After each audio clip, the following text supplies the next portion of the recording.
নমস্কাৰ শব্দ পডকাষ্টৰ আন এটি খণ্ডৰ মাজলৈ মই পংকজে আপোনালোক সকলোকে স্বাগতম জনাইছোঁ।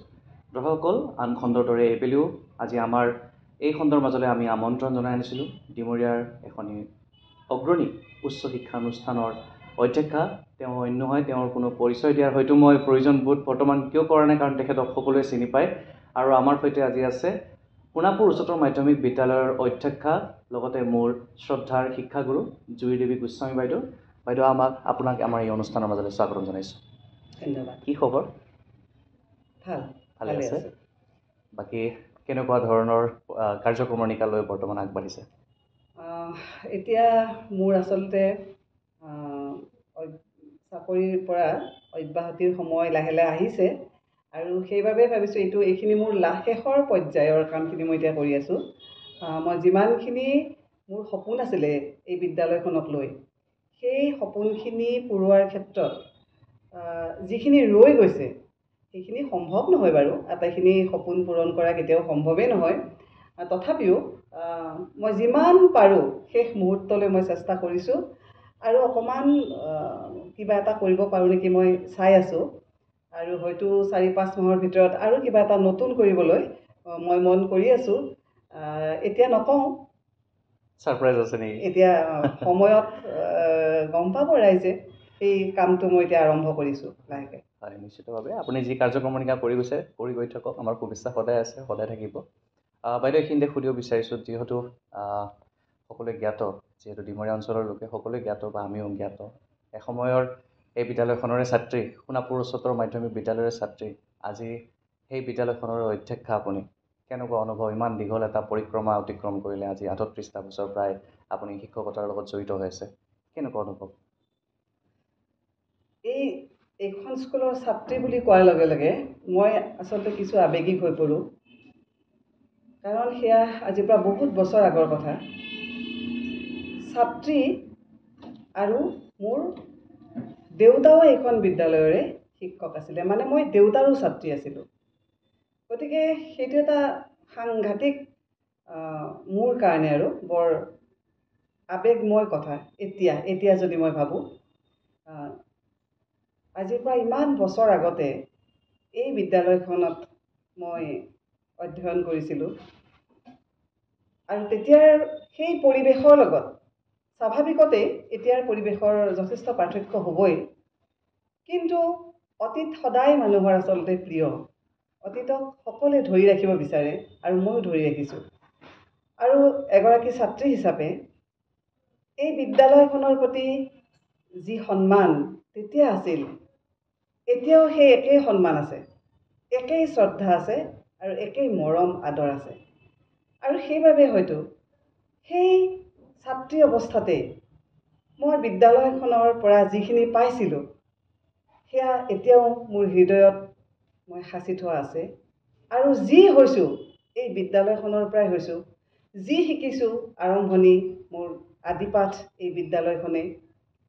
আৰু সেইবাবে হয়তো এতিয়া এই পৰ্যায়লৈ যেতিয়া মই আহিলোঁ, এতিয়া মোৰ মনে প্ৰাণে সকলো সময়তে এটাই চিন্তা যে এইখন বিদ্যালয়ৰ ভাল হওক, এই বিদ্যালয়ৰ ছাত্ৰ ছাত্ৰীসকলৰ ভাল হওক, আৰু এইখন বিদ্যালয়ৰ বাবে যাতে মই ভাল কিবা এটা কৰিব পাৰোঁ। শিক্ষকতা আৰম্ভণি কৰাৰ দিনটো আৰু আজিৰ দিনটোৰ মই যিহেতু উল্লেখ কৰিছোঁ, কিদৰে চাই আপুনি এই 38টা বছৰ কাল আপুনি যিহেতু শিক্ষকতা কৰিলে, কেনেদৰে চাই আপুনি? শিক্ষকতা মই আচলতে 21 বছৰ বয়সৰ পৰা মই শিক্ষকতাৰ ব্ৰত হিচাপে লৈছিলোঁ আচলতে। আৰু সেইখিনি সময়ত হয়তো প্ৰত্যেকগৰাকী শিক্ষকে সেইদৰেই ভাবিছিলে যে শিক্ষকতা এটা ব্ৰত, মানে আমি সেৱা কৰিব লাগিব। আৰু সেই হিচাপেই আচলতে আমি কাম কৰিছিলোঁ।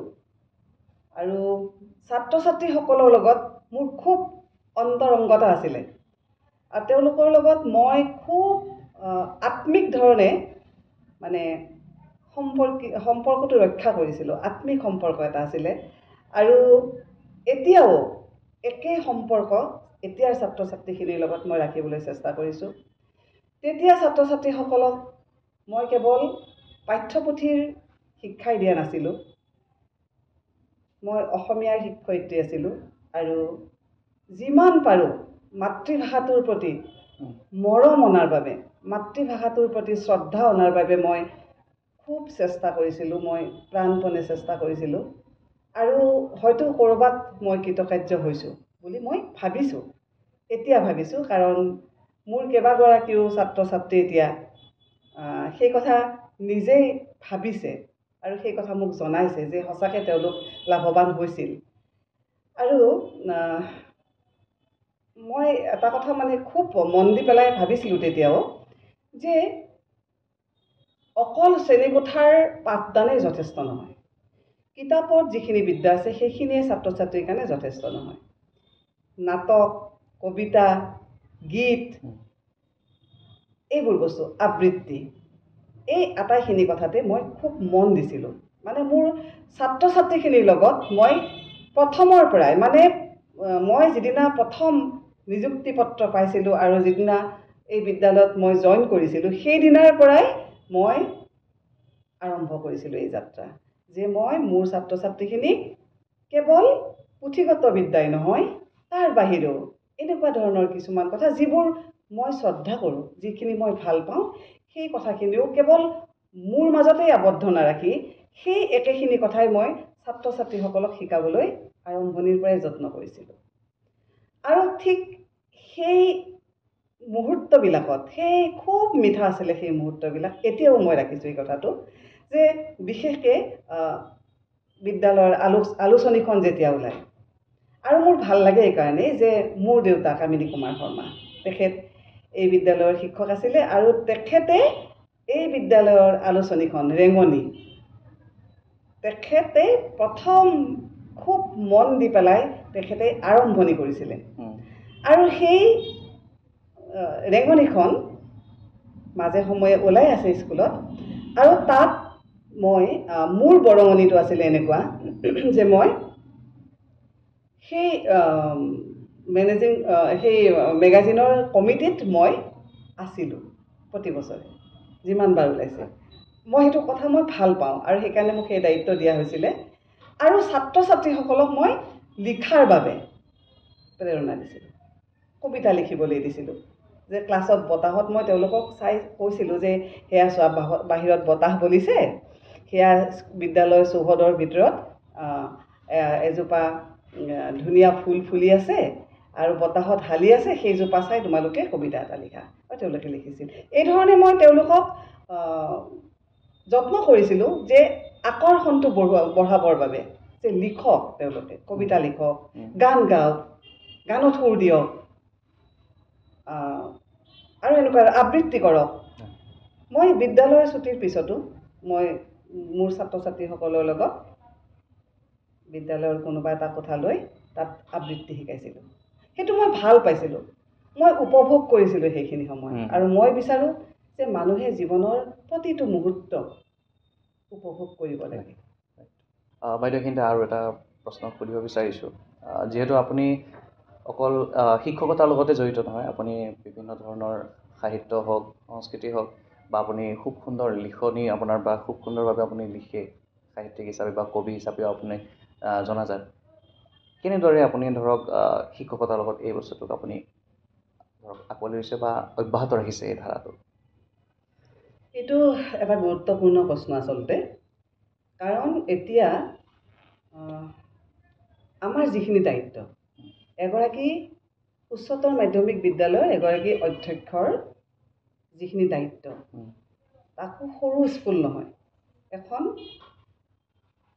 বহুখিনি ছাত্ৰ ছাত্ৰী, বহু সংখ্যক ছাত্ৰ ছাত্ৰী থকা এখন বহুত ডাঙৰ এটা অঞ্চল থকা এটা 9 বিঘা মাটিৰ এখন স্কুল।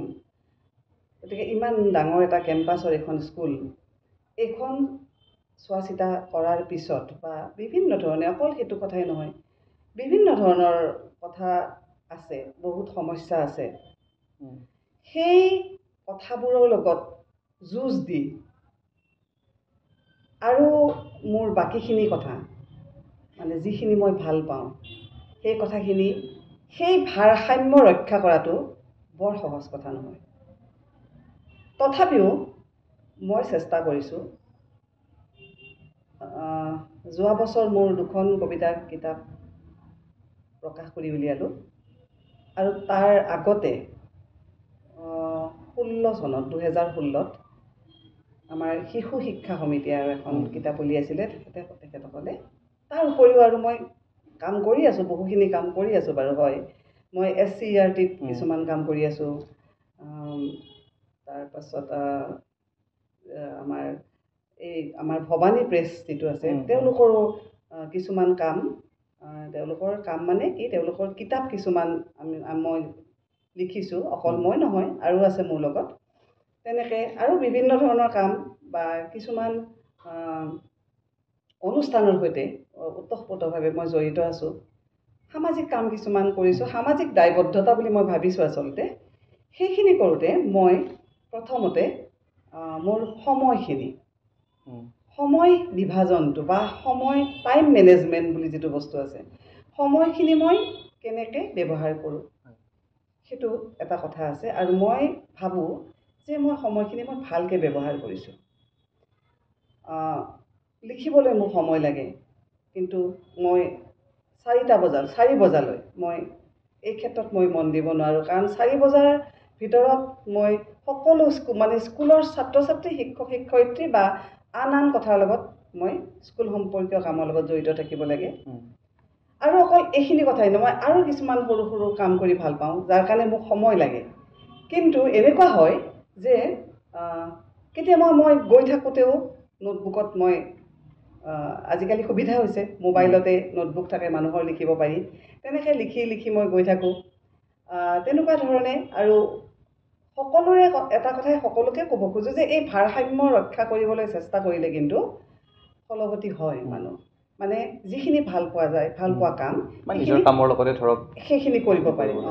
নিজৰ কামখিনি ভালকৈ কৰিব পাৰে। বা তাৰ ভিতৰতে আকৌ পৰিয়ালকো সময় দিব লাগিব কিছু, সেই কথাটোলৈও আমি মন কৰিব লাগিব। গৃহিণী হিচাপেও আমি কিছু কাম কৰিব লাগিব। ঘৰটো নিজে সজাই ৰাখিব লাগিব, চাফ চিকুণকৈ থাকিব লাগিব। এই গোটেইখিনি বস্তু সামৰি পেলাই আমাৰ জীৱন, আৰু জীৱনটো সুন্দৰ হোৱাটো সকলোৱে বিচাৰে। কিন্তু ইয়াৰ একদম আটাইতকৈ গুৰুত্বপূৰ্ণ কথাটো হ'ল সময় আমি কিদৰে ব্যৱহাৰ কৰিছোঁ। তাৰমানে কি, যিটো গুৰুত্বপূৰ্ণ কাম সেইটো আগতে কৰিব লাগিব, আৰু কম গুৰুত্বপূৰ্ণবিলাক লাহে লাহে এটাৰ পিছত এটাকৈ কৰি গৈ থাকিব লাগিব। অলপ কষ্ট হ'ব, হয়তো কেতিয়াবা ৰাতি 1 বাজিবও পাৰে কিছুমান কাম কৰোঁতে, তেনেকুৱা হ'ব। কিন্তু কামটো হয়, অলপ দেৰি হ'লেও কামখিনি কৰিব পাৰি, ইচ্ছাটো পূৰণ কৰিব পাৰি। বাইদেউ, এইখিনিতে আৰু এটা কথা সুধিব বিচাৰিছোঁ। যিহেতু আপুনি ক'লে দীঘলীয়া এটা যাত্ৰাত আপুনি আছে, সমালোচনাৰ সন্মুখীন হৈছিলনে? বহুবাৰ, বহুত সমালোচনা। কেনেদৰে টেকেল কৰিলে? মই এটা কথা কৈ থওঁ যে মই সদায় নিজকে এটা বৃত্তৰ মাজত ৰাখোঁ। এটা বৃত্ত, মোৰ চাৰিওফালে এটা বৃত্ত আছে বুলি মই ধাৰণা কৰোঁ মনেৰে, মই ভাবি লওঁ। আৰু যেতিয়াই মই সমালোচনাৰ সন্মুখীন হওঁ, মই ভাবি চাওঁ যে সেই সমালোচনা কোনে কৰিছে, কিয় কৰিছে, সেই সমালোচনাটো ইতিবাচক নে নেতিবাচক। সেই সমালোচনাৰ পৰা মোৰ বিদ্যালয়খনৰ, মোৰ ছাত্ৰ ছাত্ৰীসকলৰ, মোৰ শিক্ষকখিনিৰ কিবা লাভ হ'ব নে নহয়। কাৰণ যিহেতু মই এতিয়া বৰ্তমান মই অধ্যক্ষ, গতিকে মোৰ সদায় প্ৰথম স্থান পাব মোৰ স্কুলখনে। যিকোনো কথাত মোৰ প্ৰথম স্থান মই স্কুলখনকেই দিম, মানে মোৰ পৰিয়ালতকৈও বেছি স্থান মই দিম মোৰ স্কুলখনক। গতিকে মই তেনেকৈ ভাবোঁ।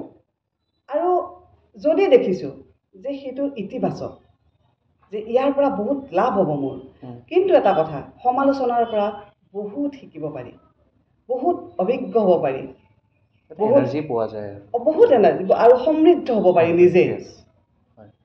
যদি আমি মন কৰোঁ, আমি তাৰ পৰা শিকিব পাৰোঁ। যেনে আমি যে নেমু টেঙাৰ চৰ্বত খাওঁ, নেমু টেঙাটো কেনেকুৱা টেঙা, হয়নে? টেঙা নেমুটোৰ পৰা আমি মিঠা চৰ্বত বনাব পাৰোঁনে নোৱাৰোঁ, তৈয়াৰ কৰিব পাৰোঁনে নোৱাৰোঁ? কেনেকৈ পাৰোঁ? তাত আমি অকণমান চেনি দিওঁ, জোখ অনুসাৰে দিব লাগিব, কিন্তু নিমখ দিওঁ, হয় নহয়? তাৰপাছত আমি অকণমান যদি ঠাণ্ডা অলপ বৰফ দিব পাৰোঁ আৰু ধুনীয়া হ'ব। তাৰ পাছত আমাৰ কি হ'ব? আমাৰ ভাগৰ দূৰ হ'ব। তেনেকৈ আমি কি কৰিব পাৰোঁ? প্ৰতিটো নেতিবাচক কথা আমি ইতিবাচক কথালৈ ৰূপান্তৰিত কৰিব পাৰোঁ। আৰু তেতিয়াই কি হয়? মানুহ সমৃদ্ধ হয়, মানুহ জ্ঞানী হয়। মানে সমালোচনাই মানুহক শিকায়। সমালোচনা কিন্তু এই যে মই এটা বৃত্তৰ কথা ক'লোঁ, এই বৃত্তৰ ভিতৰলৈ যদিহে নেতিবাচক হয়, এই বৃত্তৰ ভিতৰলৈ সেই কথাখিনি সোমাব দিব নালাগে, মানে আওকাণ কৰিব লাগে। কাৰণ তেওঁৰ উদ্দেশ্যটো কি জনাৰ পিছত সেইখিনিয়ে যাতে নিজক কোনো অনিষ্ট নকৰে, নিজৰ অনিষ্ট সাধন বা যিকোনো মানে মোৰ ওচৰে পাজৰে থকাখিনিক বা মই ভাল পোৱা মানুহখিনিক, মই ভাল পোৱা পৰিৱেশটো যাতে নষ্ট কৰিব নোৱাৰে। যিটো ইতিবাচক পৰিৱেশ আছিল, নেতিবাচক কথা এটা তৎক্ষণাত কৈ দিয়াৰ লগে লগে কি হ'ব? পৰিৱেশটো বিনষ্ট হ'ব আৰু তাৰ পৰা ক্ষতি হ'ব পাৰে। গতিকে তাৰ পৰা মই সাৱধান হ'ব লাগিব। আৰু কৰ্মৰ দ্বাৰা উত্তৰ দিব লাগিব, কামৰ দ্বাৰা। কাম কৰিলে কামৰ দ্বাৰা মানুহে উত্তৰ দিব লাগিব। শিকি উঠি সেইখিনি যে এই কথাটো মোক কি কাৰণে কৈছে তেখেতে, মই ক'লোঁ নহয় যে কোনে কৈছে সেইটো কিন্তু প্ৰথম কথা।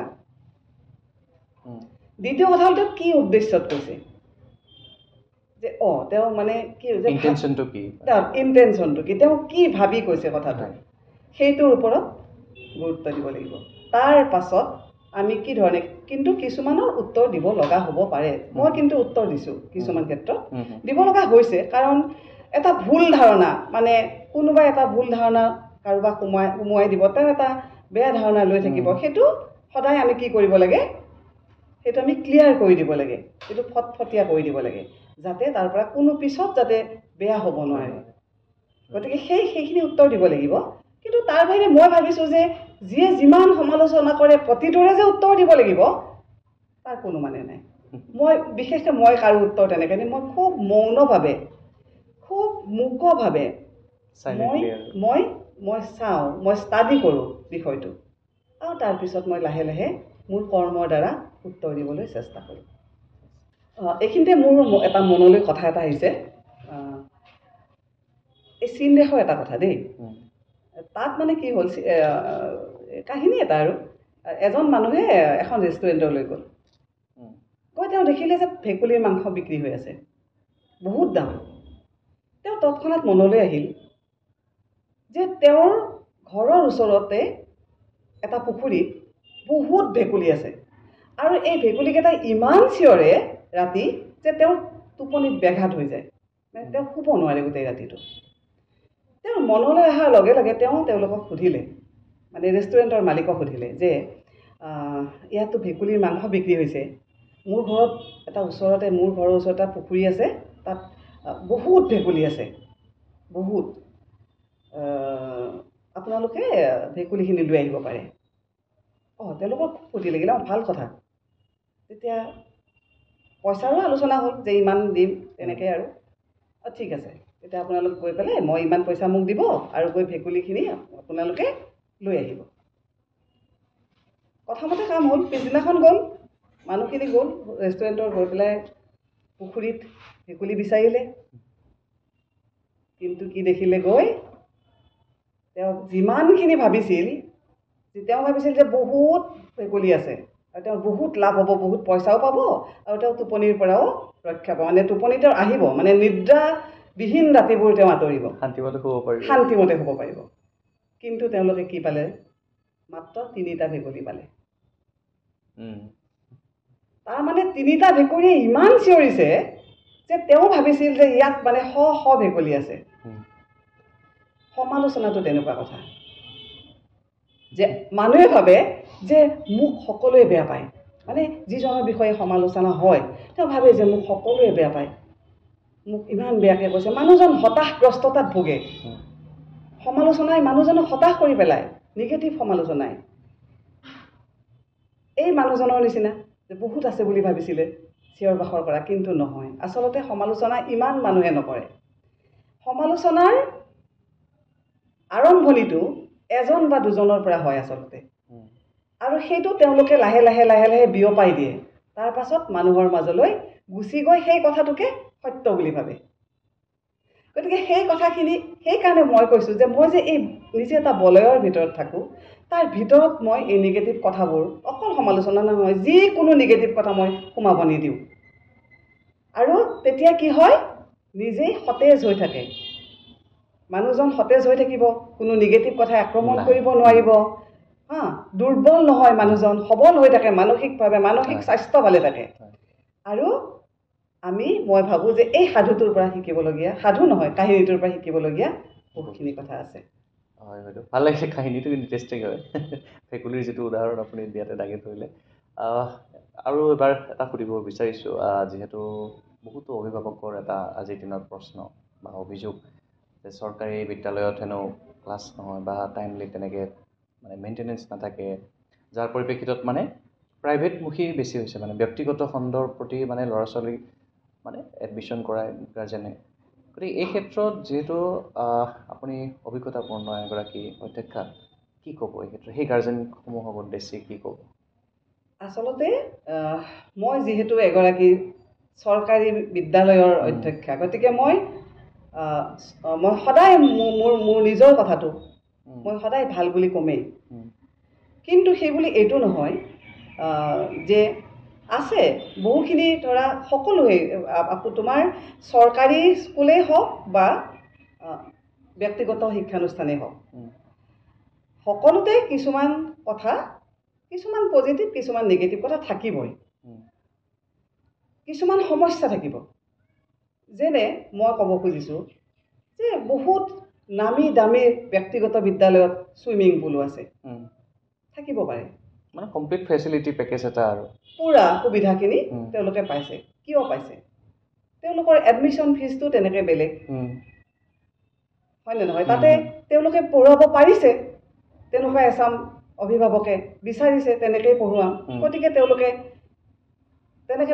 ভাবিছে যে তেওঁলোকৰ সেই জীৱনটো লাগে তেওঁলোকৰ ল'ৰা ছোৱালীক লাক্সাৰিয়াছ এটা যিটো এনভাইৰনমেণ্ট আৰু সেই পৰিৱেশটো তেওঁলোকে বিচাৰিছে কিন্তু মই ভাবোঁ যে ব্যক্তিগত বিদ্যালয়ত যিমানখিনি একাডেমিক দিশত কৈছোঁ মই শৈক্ষিক দিশত কৈছোঁ যে শৈক্ষিক দিশত ব্যক্তিগত বিদ্যালয় আৰু চৰকাৰী বিদ্যালয়ৰ আচলতে পাৰ্থক্য নাই মই ভাবোঁ যে আমাৰ যিখিনি চৰকাৰী বিদ্যালয় তাত যিখিনি শিক্ষক নিযুক্তি দিয়ে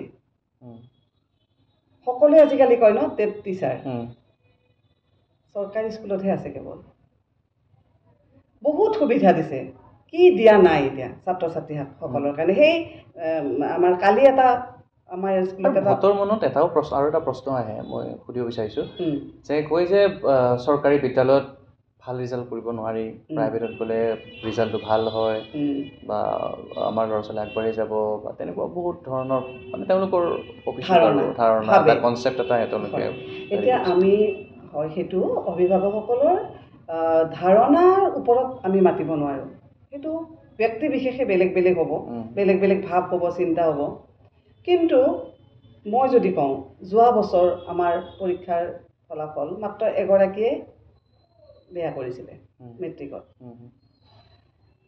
মূল কথাটো হ'ল যোৱা বছৰ মানে মই 24ৰ কথা কৈছোঁ মূল কথাটো মই কিয় কৈছোঁ যে এইকাৰণে ক'ব বিচাৰিছোঁ যে মূল কথা হ'ল যে ছাত্ৰ বা ছাত্ৰীগৰাকীয়ে কিমান মনোযোগেৰে পঢ়িছে ইচ্ছা শক্তি কিমান আছে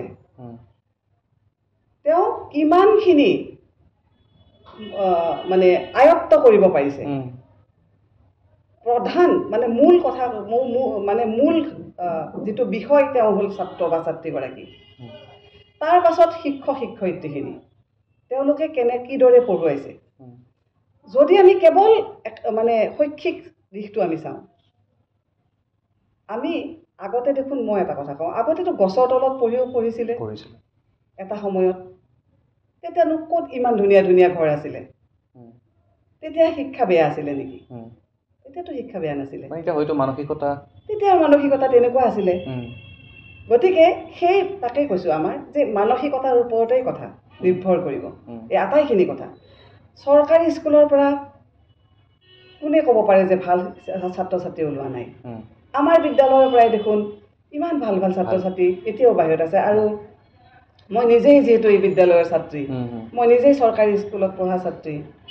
গতিকে মই এইটো ক'ব খোজা নাই যে ব্যক্তিগত বিদ্যালয়সমূহ বেয়া সেইটো নহয় ভাল তেওঁলোকে তেওঁলোকৰ মতে চলাইছে স্কুলখন আৰু চৰকাৰী বিদ্যালয়সমূহ মানে আমাৰ ধৰণেৰে চলিছে বেলেগ বেলেগ ধৰণে চলিছে আৰু মই ক'ব খোজোঁ যে অভিভাৱকসকলৰ কথাটো হ'ল যে যিখিনি মানুহে অলপ টকা পইচা খৰচ কৰিব পাৰিছে তেওঁলোকৰ মনত এটা ধাৰণা সোমাই গৈছে আচলতে এইটো যে ব্যক্তিগত বিদ্যালয়সমূহত ভাল শিক্ষক শিক্ষয়িত্ৰীসকলে কষ্ট কৰে ভালকৈ মানে ক্লাছবিলাক ভালকৈ হয় সেইটো হয় আমাৰো এতিয়া মই যদি কওঁ আমাৰ আন্তঃগাঁথনিৰ ফালৰ পৰা এতিয়া আমাৰ চৰকাৰে বহুত চেষ্টা কৰিছে আমাৰ স্কুলতে এইটো ধুনীয়া এটা আমাৰ স্কুল বিল্ডিংটো ধুনীয়াকৈ হৈ আছে গতিকে আমাৰ কেইমাহমানৰ ভিতৰত এইটো আমাৰ ধুনীয়া হৈ যাব তেতিয়া এতিয়াও আমাৰ যিমানখিনি প্ৰয়োজনীয় সেইখিনি আমাৰ আছে আৰু সেইখিনি আছে কাৰণে আমি ছাত্ৰ ছাত্ৰীখিনিক সেই সুবিধাখিনি দিব পাৰিছোঁ তাৰ ভিতৰতে কেতিয়াবা কিছুমান কথা থাকি যায় যে কেতিয়াবা হয় যে এতিয়া শিক্ষক নিযুক্তিৰ ক্ষেত্ৰত কথা আছে কিছুমান মানে লগে লগে আমাৰ মানে এনেকুৱা হয় যে আমাৰ শিক্ষক আমাৰ ৰিটায়াৰ্ড হৈ আছে কিন্তু এতিয়া আমাক দিব আৰু সেইখিনি অকণমান সময় লাগিবই এইখিনি যিহেতু এটা গোটেইখিনি এটা প্ৰচেছত যেতিয়া চলিব সেই প্ৰচেছটো মানে অলপ অকণমান সময়টো লাগিবই তাৰ বাবেতো আমি কাকো দোষ দিব নোৱাৰোঁ কিন্তু প্ৰাইভেট স্কুলত মানে কি হয় তেওঁলোকে লগে লগে কোনোবা এজনক মানে শিক্ষক হিচাপে লৈ ল'ব পাৰে আৰু এটা মই কথা ক'ব খোজোঁ তথাপিও কিন্তু বিদ্যালয়সমূহ নিৰ্ভৰ কৰিব আকৌ বিদ্যালয়ৰ মুৰব্বীৰ ওপৰত বিদ্যালয়ৰ মুৰব্বীজনে যদি সেই কামখিনি ভালকৈ কৰিব পাৰে যে আজি কোনোবা এটা বিষয়ৰ বাৰু শিক্ষক নাই আমাৰ স্কুলতো নাই বাৰু বহুতেই কৰে তথাপিও তেতিয়া কি হয় যে কষ্ট কৰি হ'লেও যিখিনি আছে তেওঁলোকে সেই শ্ৰেণীসমূহ কৰিবলগীয়া হৈছে অন্ততঃ কোৰ্চটোতো শেষ কৰিব লাগিব সেইখিনি কৰিবলগীয়া হৈছে বা তেওঁলোকে কৰিছে সেই কথাখিনিও নিৰ্ভৰ কৰিব মুঠতে শিক্ষক ছাত্ৰ ছাত্ৰী আৰু মুৰব্বী বিদ্যালয়ৰ মুৰব্বী এই আটাইখিনিৰ মাজত যিটো সমিল যিটো এটা ব্যৱস্থা যিটো মানে তেওঁলোকৰ মাজত যিখিনি কাম সেইখিনি সুন্দৰকৈ যদি চলি যাব পাৰে তেতিয়াহ'লে বিদ্যালয়খন ভাল হ'বই সেইটো চৰকাৰী বেচৰকাৰী বা চৰকাৰী বা ব্যক্তিগত বুলি কোনো কথা নাই মই তেনেকৈ ভাবোঁ বাইদেউ এইখিনিতে যিহেতু আমি আমাৰ আজিৰ এই খণ্ডটোৰ অন্তিম পৰ্যায়ত আহি উপস্থিত হৈছোঁহি সংক্ষেপে আপোনাৰ পৰা অধ্যক্ষা হিচাপে বা এগৰাকী শিক্ষানুষ্ঠানৰ মুৰব্বী হিচাপে আপোনাক সুধিব বিচাৰিছোঁ সফল ব্যক্তিক আপুনি কিদৰে চায় বা ভাগ্যক আপুনি বিশ্বাস কৰেনে যদি বিশ্বাস কৰে কৰ্ম আৰু ভাগ্যক কেনেদৰে আপুনি ডিফাইন কৰিব প্ৰথমতে মই সফল ব্যক্তিৰ কথাখিনি কৈ লওঁ নিশ্চয় এই ধাৰণাটো যে এইটো সকলোৰে পক্ষে বেলেগ বেলেগ হ'ব এইটো আপেক্ষিক আচলতে সফলতা কি মানে সফল ব্যক্তি কোনজন বুলি মই ভাবোঁ বা কোনোবাই ভাবে সেইটোৰ ওপৰত আটাইখিনি কথা নিৰ্ভৰ কৰিব কোনোবাই ভাবিব যে এই মানুহজনে বহুত পইচা অৰ্জন কৰিছে তেওঁ সফল কিন্তু মই তেনেকৈ নাভাবোঁ মই ভাবিম যে তেওঁ সেই পইচা যে অৰ্জন কৰিলে তেওঁ কেনেকৈ কৰিছে সেই মানুহজন আচলতে কি হয় যে সকলো মানুহৰে জীৱনৰ এটা লক্ষ্য থাকে প্ৰথমটো আমাৰ লক্ষ্য থাকিবই লাগিব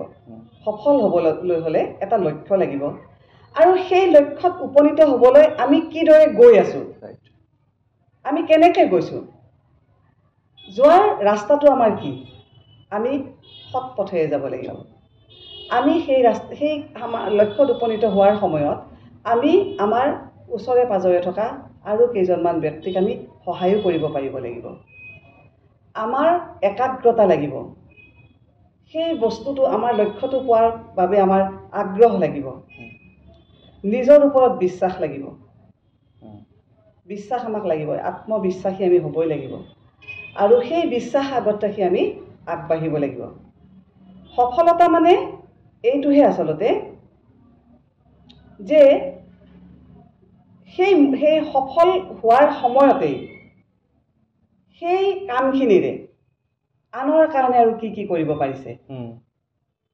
সততা আছে নে নাই লগত, তেতিয়াহে মই সেই মানুহজনক সফল বুলি কওঁ। ভাগ্য কৰ্ম আৰু ভাগ্য আৰু কৰ্ম আচলতে ভাৰতীয় সংস্কৃতি সভ্যতাত ভাগ্যতকৈ কৰ্মক বেছি গুৰুত্ব দিয়া হৈছে। আৰু সঁচাকৈ কিন্তু ময়ো ভাবোঁ মোৰ দৃষ্টিকোণৰ পৰা কৰ্ম আমাক লাগিব। কৰ্ম, কঠোৰ পৰিশ্ৰম সকলোকে লাগিব। কঠোৰ পৰিশ্ৰম আমাক লাগিবই। কঠোৰ পৰিশ্ৰমৰ বাবে আমি প্ৰথম কঠোৰ পৰিশ্ৰম কৰিব লাগিব, আৰু লাগিব আমাক ইচ্ছা শক্তি। ইচ্ছা শক্তি যদি আমাৰ নাথাকে তেতিয়াহ'লে আমি আগবাঢ়িব নোৱাৰিম। ইচ্ছা শক্তিৰ দ্বাৰা মানুহে কিন্তু বহুত কাম কৰিব পাৰে, বহুত কৰিব নোৱাৰা কাম কৰিব পাৰে, বহুত জিকিব নোৱাৰা বিষয়ত জয়লাভ কৰিব পাৰে। ইচ্ছা শক্তিক মই খুবেই গুৰুত্ব দিছোঁ মোৰ জীৱনতো। আৰু লাগিব এই যে অকৃতকাৰ্য হোৱাৰ পৰা, অকৃতকাৰ্য অৱস্থাৰ পৰা শিকিব পৰা শক্তি আমাক লাগিব। আমি কিবা এটা কামত আগবাঢ়ি যাওঁতে আমি প্ৰথমবাৰ আমি নোৱাৰিব পাৰোঁ, কিন্তু আমি তাৰ পৰা শিকিব লাগিব। আৰু প্ৰতিযোগিতাটো সদায় নিজৰ লগত হ'ব লাগিব। যে মই যোৱা বছৰ মই পঢ়াত ইমানখিনি পাইছিলোঁ, এইবাৰ মোৰ লগতে যোৱা বছৰ মই 80 পাইছিলোঁ, এইবাৰ মই 90 পাব লাগিব। এটা গ'ল, এটা লক্ষ্য, সেই লক্ষ্যটো আমাক লাগিব। আৰু এইটো হ'ল কৰ্ম, মানে আমি কাম কৰি যাব লাগিব। কাম আমি কৰিবই লাগিব। আমি যদি কাম নকৰাকৈ ভাগ্যক ধিয়াই বহি থাকোঁ যে ভাগ্যত যি আছে হ'ব আৰু কিনো, মই ইমান পঢ়িলেও একো নহ'ব, আৰু নপঢ়াকৈয়ে দেখোন ইমান ভাল ৰিজাল্ট কৰিছে, সেইটো যদি ভাবোঁ তেতিয়াতো কেতিয়াও সেইটো হ'ব নোৱাৰে। বা মই একো কাম নকৰিলেও মোৰ হ'ব, সেইটো আমি কেতিয়াও ভাবিব নোৱাৰোঁ। আচলতে আমি মানুহে হেনো এই মাত্ৰ মৃত্যু হ'ব বুলি ভাবি আমি কাম কৰিব লাগে। যে আমি এই মাত্ৰ অলপ পিছত আমি এই পৃথিৱীৰ পৰা আঁতৰি যাম। গতিকে এই সময়খিনি, যিখিনি সময় পাইছোঁ সেইখিনি সময় আমি খুব সৎ ব্যৱহাৰ কৰিব লাগে, আৰু আমি কেৱল কাম কৰিব লাগে। ফলাফল পিছত দেখা যাব, আমি কাম কৰিব লাগে। যদি মই ভাবোঁ যদি 99% যদি কৰ্ম থাকে, 1% মই ভাগ্য থাকে বুলি মই ক'ব খোজোঁ। মই ভাবোঁ যে হয়, হ'ব পাৰে 1% হয়তো তাত ভাগ্য থাকিব পাৰে, কিন্তু 99% নিজৰ ওপৰত ডিপেণ্ড। একদম আমি কাম কৰিব লাগিব। কাম আমি কৰিবই লাগিব। হ'ব পাৰে তোমাৰ সেইখিনি কাম কৰোঁতে বহুত কিবা কিবি হৈ যাব পাৰে। সমালোচনা আমি আগতে ক'লোৱেই, সমালোচনা হ'ব পাৰে, প্ৰশংসা হ'ব পাৰে। প্ৰশংসাটো একদম আমি গলি যাব নালাগে। সমালোচনাটো আমি একদম মানে হতাশগ্ৰস্ত হৈ পেলাই কামৰ পৰা আঁতৰি যাব নালাগে। কিন্তু আমি কাম কৰি যাম। ফলাফলটো কি হয় সেইটো ভাবি কিন্তু আমি কামত আগুৱাই যাব নালাগে কেতিয়াও। আমি প্ৰথম খোজটো প্ৰথমতে দিবই লাগিব। তাৰ পাছত যদি দেখিছোঁ যে একেবাৰে শেষত দেখিছোঁ কামটো নহ'ল কিবা কাৰণত, তেতিয়া আমি কওঁ কেতিয়াবা যে আমাৰ ভাগ্যই নাছিল। সেইটো আমি নিজে সান্তনা লওঁ। আচলতে মই ভাবোঁ যে ভাগ্য নাই, নাপালোঁ, মানে হতাশগ্ৰস্ত নহ'বৰ কাৰণে, হতাশগ্ৰস্ততাক আঁকোৱালি নল'বৰ কাৰণে মনটোৱে আমি তেনেকৈ আমি ভাবোঁ। ছেটিছফেকশ্যন, আৰু সেইটো এটা সন্তুষ্টি, এটা সন্তুষ্টি যে আমি কৰিছিলোঁ, ইমান কষ্ট কৰিলোঁ, কিন্তু আমি নোৱাৰিলোঁ। ঠিক আছে, আৰু চেষ্টা কৰিম। সেই উৎসাহটো, সেই চিন্তাধাৰাটো মনত ৰাখিব লাগিব যে নোৱাৰিলোঁ, আমি আৰু কৰিম, আৰু কাম কৰিম, জীয়াই থকা মানে কাম কৰিম। বহুত বহুত ধন্যবাদ বাইদেউ। ইমান সুন্দৰভাৱে কথাবোৰ বিশ্লেষণ কৰিলে আপুনি, খুব সুন্দৰভাৱে আমাক বুজালে। যিহেতু ময়ো আপোনাৰ এই শিষ্য, গতিকে ভাল লাগিলে আজি। খুব সুন্দৰ এটা মানে সময় আমি অতিবাহিত কৰিলোঁ। গতিকে পুনৰবাৰ আপোনাক ধন্যবাদ জ্ঞাপন কৰিছোঁ। হয় দৰ্শকসকল, এয়া আছিল আজিৰ খণ্ডৰ অতিথি সোণাপুৰ উচ্চতৰ মাধ্যমিক বিদ্যালয়ৰ অধ্যক্ষা লগতে মোৰ শ্ৰদ্ধাৰ শিক্ষাগুৰু জুই দেৱী গোস্বামী বাইদেউ পুনৰবাৰ আমি এই চেগতে আন্তৰিক কৃতজ্ঞতা জ্ঞাপন কৰিছোঁ, ধন্যবাদ জ্ঞাপন কৰিছোঁ আপুনি আমাক এই সময়কণ দিয়াৰ বাবে। আৰু আপোনাৰ অনাগত দিনত যি পৰিকল্পনা আপুনি হাতত লৈছে সেই সকলো পৰিকল্পনা যাতে সফল হওক তাতে নেদেখাজনৰ ওচৰত আমি কামনা কৰিছোঁ। আৰু দৰ্শকসকল, পুনৰ এটি নতুন খণ্ডত লগ পোৱাৰ প্ৰতিশ্ৰুতিৰে আজিৰ এই খণ্ডৰ পৰা মই পংকজে বিদায় লৈছোঁ। ধন্যবাদ।